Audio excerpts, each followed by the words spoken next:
The 2016 election is over. You've probably heard that Donald Trump won and Hillary Clinton lost, but the thing is, it's about more than just Hillary Clinton losing. There are a lot of other key players that also lost in this election, and we're going to take a look at them in this video. The mainstream media. Really, do you guys realize that trust in the media is at an all-time low right now? And you have to kick it up to a whole new level by blatantly shilling for Hillary Clinton all the way through this election season. Every debate, every debate, you had the best ad campaign, the best ground game.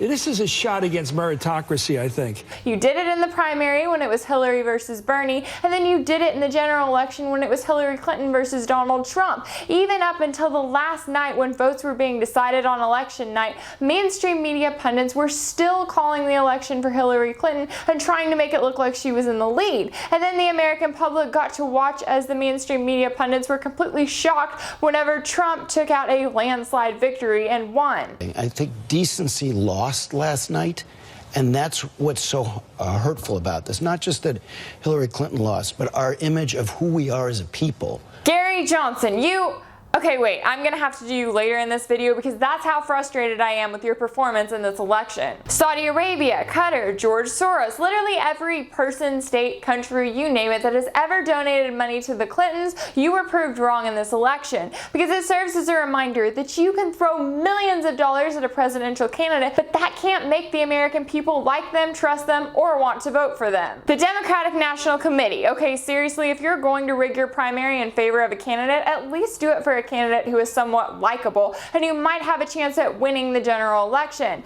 See, the thing about Bernie Sanders is, yeah, you might not like him, but he has an incredibly large following. Some of those followers may go to Hillary Clinton, but a lot of them are going to go to Donald Trump. CNN has never provided me with questions, absolutely ever, nada. Well, when you said so, from time to time I get the questions in advance, what were you referring to? Because in that email you offered the exact question that one of the moderators, Roland Martin, then proposed the next day. So to the DNC, the next time you decide to rig a primary in favor of a candidate, at least be smart about it. Okay, Gary Johnson, now I'm ready. So 2016 is the year of the outsider candidate. That's you. 2016 is the year when a third party has a greater chance at actually having a stake in this election than ever before. That's also you. And lastly, and most importantly, 2016 is the year when Americans would rather vote for anyone other than Hillary Clinton and Donald Trump.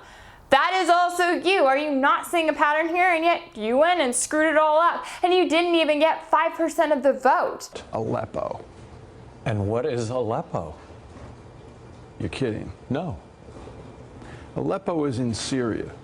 See, here's the thing. You got the mainstream media interviews, you got the media attention, but you screwed it up by presenting yourself as unprepared and unelectable. And most importantly, you abandoned the platform of the party that elected you. And lastly, to Hillary Clinton, if there's anyone to blame for you losing this election, it's you. You had millions of dollars to work with from wealthy donors, you had the exact opponent you wanted in Donald Trump, and you even had third-party candidates that still weren't gaining any steam. You know, Scripture tells us, let us not grow weary in doing good, for in due season we shall reap if we do not lose heart. Yet the biggest problem is that while you just barely got the popular vote, the vote you didn't get was the one that mattered, and that's the Electoral College vote, which means that even your fellow politicians would rather work with Donald Trump than you.